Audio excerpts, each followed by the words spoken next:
Terima kasih Bapak Gede Jaya Putra alias Dede sudah mau bergabung sore ini. Mimi misi bunga gitu, unjuk kali. Jadi mau memperkenalkan Dede dulu. Jadi Dede ini dulu pernah berpameran di Danes Alfranda pada tahun 2013 ya.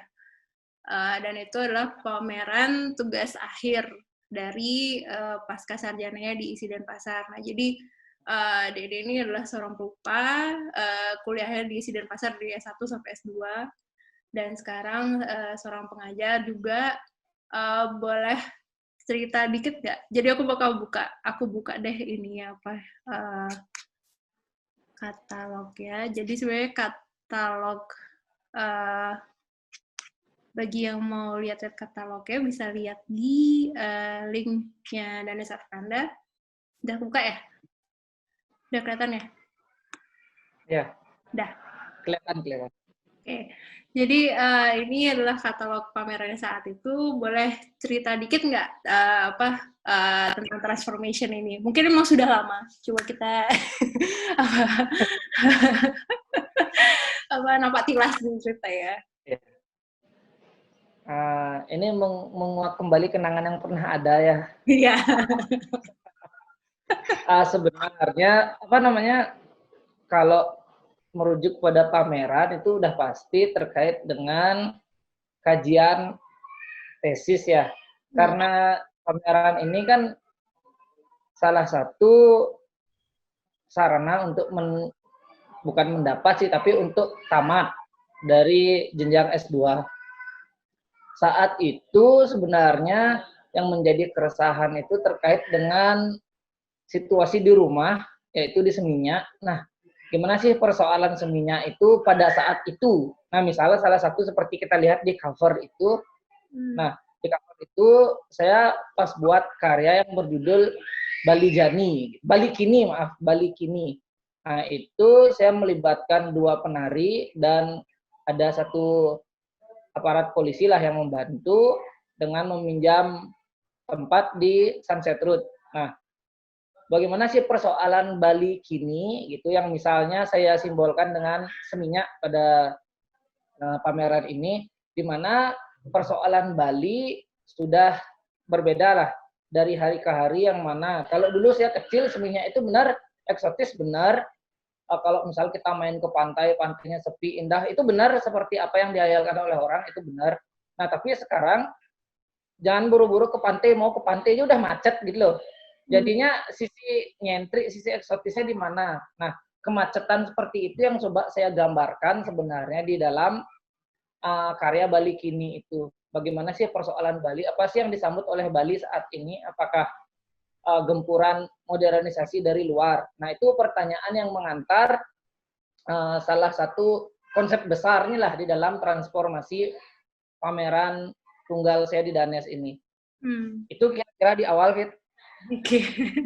Jadi kan kalau lihat di, aku nggak sempat kesana, coba kalau di katalog ini kan kayak ini beberapa sempat aku ingetanku waktu kuliah itu sempat kayak tahun pertama tuh ada pameran juga ya, tahun pertama pasca sarjanamu.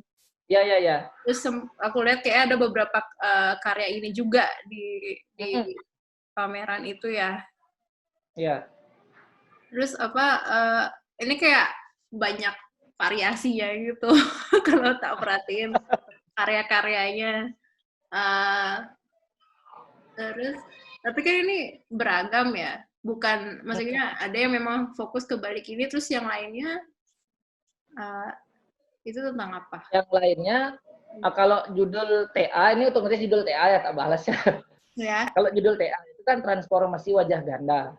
Maksudnya ada dualitas di dalam wilayah tinggal saya yang saat itu dimaksud dengan tradisi dan modern gitu. Tapi antara tradisi dan modern itu saya tidak membenturkannya.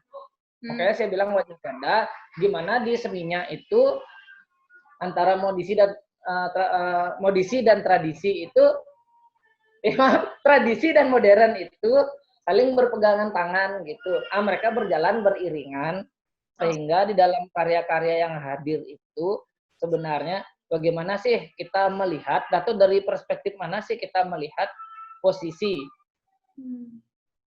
Bali saat ini tahun 2013 itu semisal. Nah, misalnya kayak saya ngomongin tentang ngomongnya transformasi, tapi gambarnya kok kendaraan. Nah, itu kan pasti menjadi satu pertanyaan penting.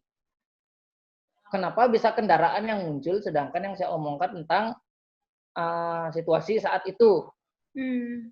Saat itu seperti yang tak bilang tadi, kondisi kepungan modernitas itu saya lihat dari maraknya kehadiran kendaraan. Yang salah satunya, misalnya di dalam karya Balik ini, itu bagaimana kendaraan, atau yang saya simbolkan sebagai teknologi, kendaraan kan paling tepat kayaknya untuk ngomong teknologi. Karena kendaraan itu saya kira yang paling cepat berevolusi, teknologi yang paling cepat berevolusi.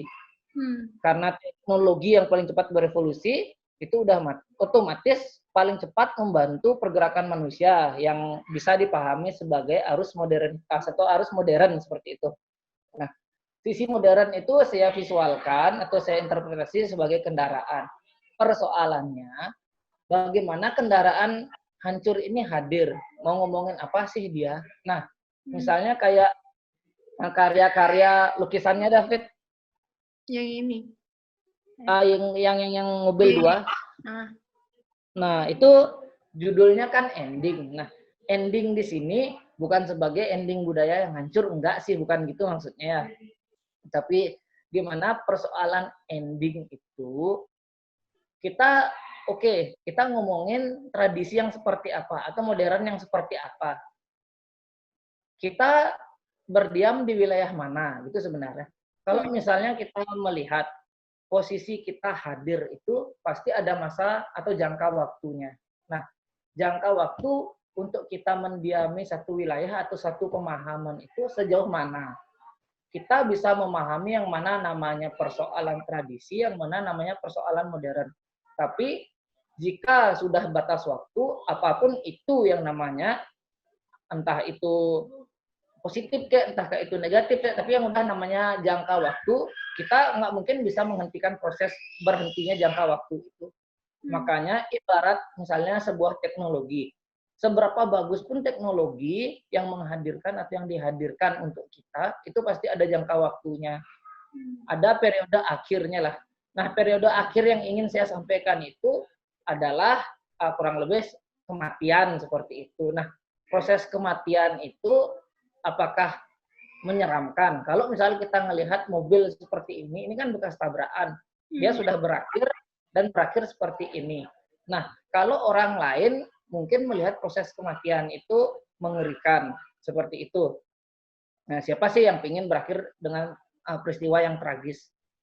Cuman di dalam proses atau penggambaran ending yang terjadi kecelakaan ini, saya justru melihat ada sebuah proses, ada sebuah perjuangan hidup. Kenapa sih mobil ini sampai pada akhirnya dia hancur? Berarti kan dia melewati masa-masa yang cukup sulit seperti itu, masa-masa yang tidak mengenakan, karena persoalan kita hidup, baik itu tradisi, maupun itu di wilayah modern, adalah persoalan belajar. Sejauh mana kita mampu belajar, dan sejauh mana kita mampu pada akhirnya memahami, walaupun di endingnya itu ya tetap aja kita bakal berakhir atau berhenti.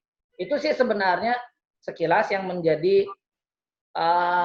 bukan pembacaan sih, fondasi dari penciptaan karya ini gitu. Panjang juga.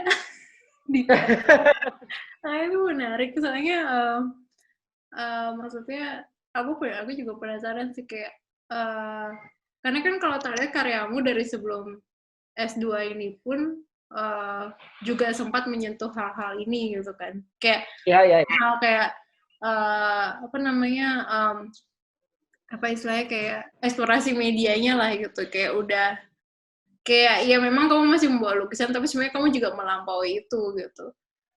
Terus waktu itu apakah apa namanya dalam eksplorasi media ini kamu menemukan dengan menggunakan ini bisa dibilang found object atau benda yang ada itu lebih kena ya untuk menyampaikan pesan yang kamu ingin, atau lewat apa namanya video itu lebih kena ya?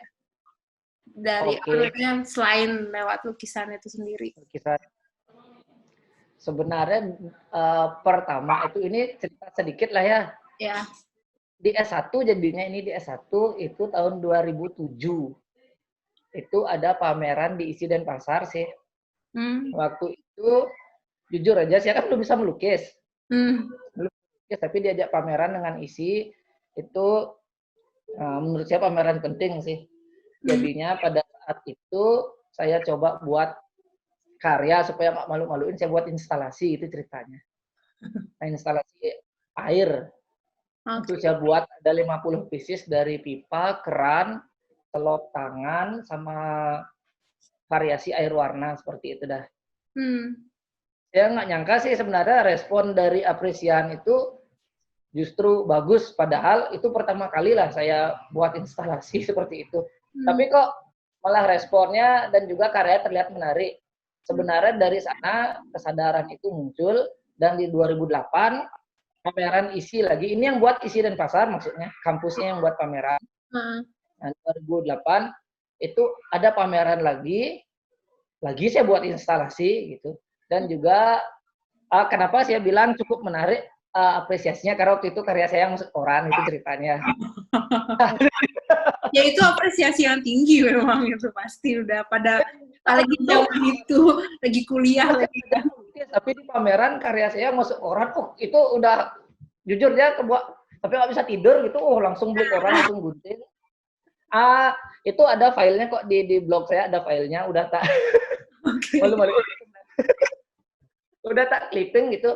Tahun depannya lagi buat instalasi sama Isi Denpasar, lagi juga karya saya masuk koran. Nah, dari sana ada saya berpikir, kayaknya teman-teman di Isi lah tak bilang, masih sedikit yang melirik jenis kekaryaan seperti ini gitu. Makanya lambat laun setiap semester itu saya berpameran, selalu aja saya usahakan biar ada memunculkan karya instalasi gitu sebenarnya. Sampai pada di S2 saya sedikit mengerti tentang seni rupa lah. Maksudnya sedikit mengerti itu bahwa persoalan seni rupa itu kan tidak terbatas hanya persoalan lukis. Padahal saya jurusan lukis gitu misalnya. Iya. Tapi sejauh mana kita mampu mengeksplorasi. Jadinya pas S2 itu tak coba dengan menggunakan media-media baru. Baru menurut saya karena belum pernah tak pakai gitu. Yang paling gampang itu video. Nah, video pada saat itu perkembangannya pun sebenarnya saya terinspirasi banyak dari karya-karya fotografi Mes 56. Saya ngelihat loh, ini sebenarnya fotonya itu simple tapi kok asik ya, ada apa sih? Dari sana saya coba baca. Oh, ternyata persoalan video itu bukan hanya persoalan teknis, tapi sejauh mana konten atau konteks yang kita inginkan mampu dibicarakan. Sehingga coba aja, karena teknis video saya juga nggak bagus, gimana teknisnya itu saya simbolkan, saya tampilkan melalui lukisan, tapi kontennya itu saya tampilkan melalui video. Makanya hadirlah karya yang naik sepeda motor itu, yang ada jamnya itu gitu. Itu sih pertama kali saya menggunakan, maksudnya kolaborasi lukis dan video. Itu habis itu yang lain-lainnya ada video-video tunggal, single channel, ada video juga yang dengan motor seperti di bawah tadi. Tapi sebenarnya kehadiran video itu untuk mempertegas kehadiran kontennya, konteks dari kekaryaan itu. Misalnya seperti yang di bawah, itu kan persoalan orang cacat, di mana teknologi itu membantu lah. Misalnya seperti adanya motor roda 3. Jadinya untuk teman-teman yang disabilitas itu untuk mobilitasnya juga nggak terlalu masalah. Dan video di sana saya menemukan itu videonya di YouTube, tapi itu kenal sekali dengan karya yang saya buat. Nah, saya udah punya karyanya.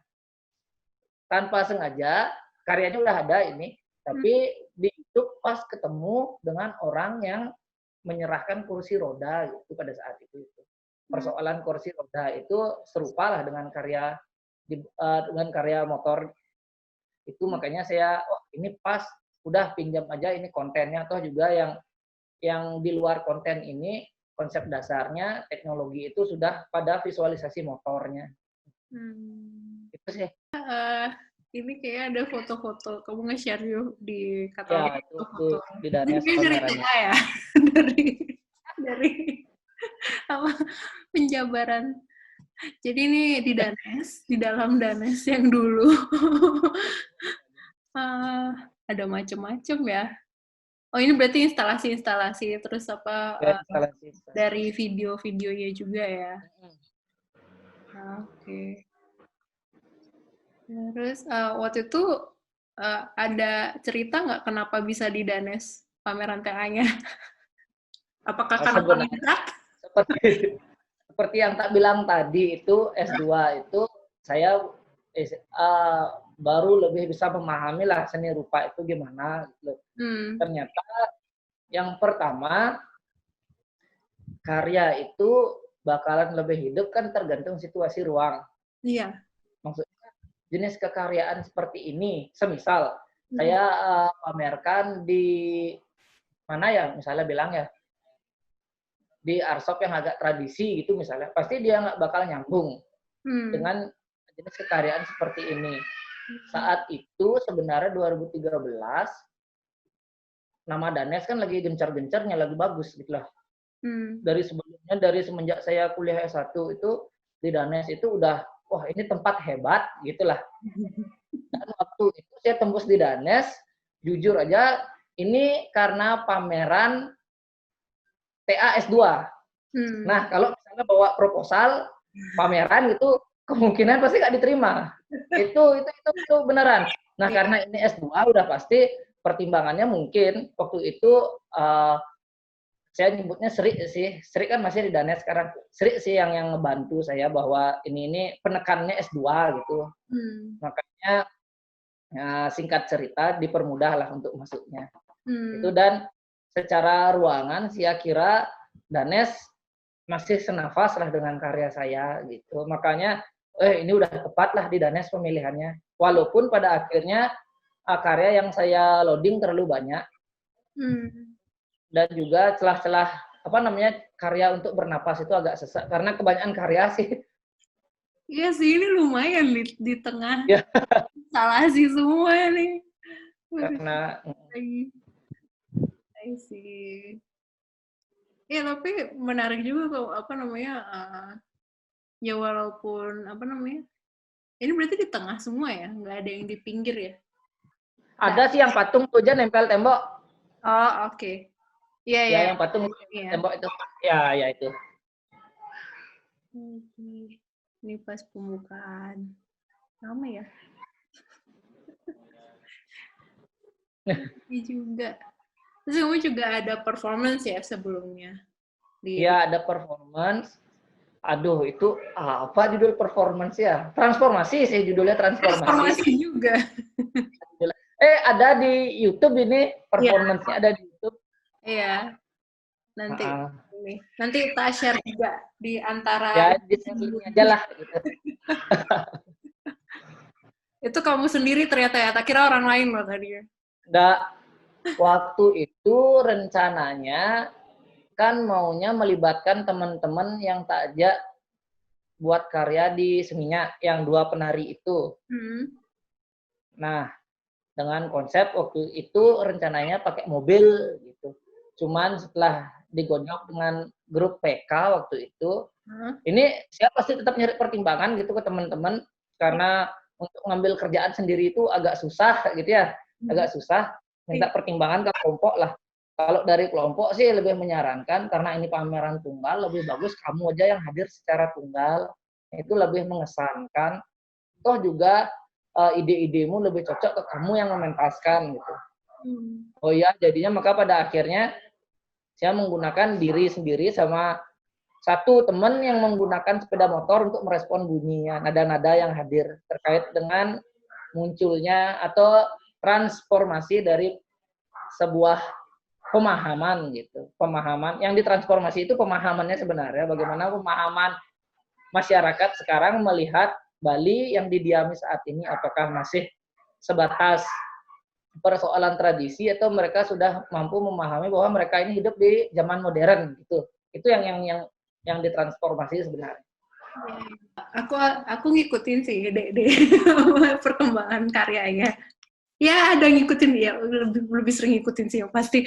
Terus apa ya, ketertarikanku waktu itu waktu kuliah ya itu karena apa, eksplorasi mediamu itu.